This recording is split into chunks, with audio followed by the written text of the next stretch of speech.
Eh bien, salut à tous et à tous, c'est Passant Mécanique pour une nouvelle vidéo sur une machine que je n'ai jamais eu entre les mains et sur laquelle je n'ai jamais travaillé, une des rares machines. Donc, c'est un motoculteur. Voilà. Donc, c'est une petite vidéo pour un peu vous présenter la bête. Donc, c'est un motoculteur FEV, voilà. Plus communément, enfin, il a été vendu sous laser, de ce que Raton m'a dit. Il a été vendu sous laser et il a été vendu sous laser et sous plein de marques. Je pense que c'est du Husqvarna de base, je pense, je suis pas certain, parce que moi j'y connais rien de ce qu'il m'a dit. Donc là c'est un FEV, sachant qu'il y a aussi des tondeuse FEV Club FEV, donc BS5 AR, donc Briggs Stratton 5 chevaux. AR, à mon avis, c'est pour la marche arrière. Je pense qu'il y a une marche arrière de ce que Rato m'avait dit, ce qui est assez rare. Apparemment, donc c'est un moteur avec double poulie. Enfin, bon, voilà, c'est un motoculteur. Donc moi, les motoculteurs, j'en ai jamais fait de ma vie. Moi, c'est pas trop mon truc. Moi, c'est les tracteurs et tondeuses. Les Popao à la limite, mais ça, franchement, je connais pas rien du tout. Enfin, à part niveau moteur, je connais, mais niveau transmission et tout, je connais pas. Mais d'ailleurs, celui-ci, ce n'est pas pour moi, c'est pour Raton. Voilà, je l'ai récupéré d'un ami qui est mécanicien. Il traînait chez lui depuis 2 ans, ce motoculteur-là. C'était un client.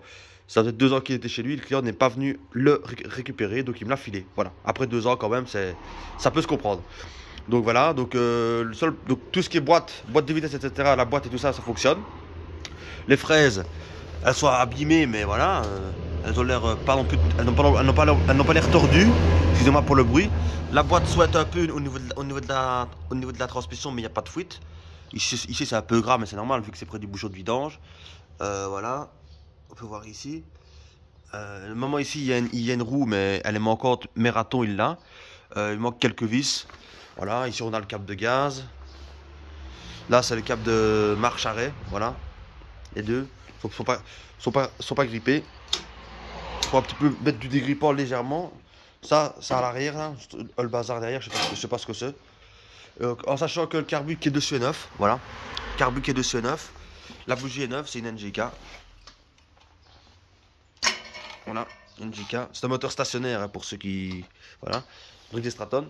Et là, on a l'ancien carbu qui m'a filé avec, voilà, l'ancien carbu. Un peu le même type que sur la Popao, hein, avec la tige et le filtre que j'avais changé. Voilà. Donc, Briggs Stratton 5 chevaux. Voilà. Le seul problème, c'est que le moteur est rincé. Voilà, donc tout ce qui est châssis, etc., c'est en bon état. Mais tous les câbles sont présents, rien n'est vraiment grippé, il est en bon état, il faut juste faire un gros nettoyage. Mais le problème, c'est que le moteur, il est rincé. C'est-à-dire que le cylindre, il est ovalisé. C'est-à-dire qu'à froid, il démarre, et à chaud, il ne démarre plus, et il n'a plus aucune compression. Et en fait, ça c'est un signe que le segment, enfin que le cylindre est ovalisé. C'est-à-dire que le cylindre, quand il chauffe, il se dilate et vu qu'il est ovalisé, au lieu de s'agrandir comme ça, il s'ovalise et il perd de la compression. Et apparemment, il a tous les symptômes d'un cylindre qui est ovalisé. Donc, à mon avis, je pense que les segments doivent être loués aussi, mais il y a de grandes chances pour que le cylindre soit ovalisé. Donc là, à froid, on a un peu de compression, ce qui est logique, mais on en a quand même pas beaucoup. Hein. Clairement, c'est pas énorme, un tout petit peu, mais c'est pas énorme. Là, on n'a pas grand-chose. Mais bon, vu qu'il est froid, on en a quand même un petit peu, mais dès qu'il est chaud, il y a plus rien et il ne démarre plus, quoi. Un peu comme sur la Stiga que j'ai mis en pièce, qui avait, on avait aussi le cylindre qui devait être ovalisé. Voilà, avec le petit Briggs.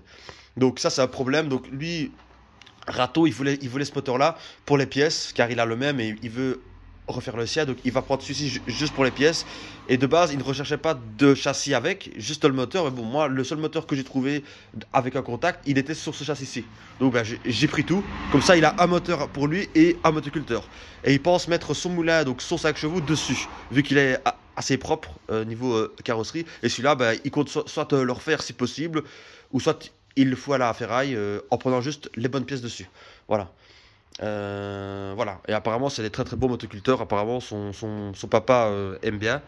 Donc ce sera à mon avis pour lui. Parce que moi j'y connais rien. Clairement, moi ce serait moi, je fais un swap direct parce que s'il est ovalisé, ça vaut pas la peine, quoi. C'est pas rentable.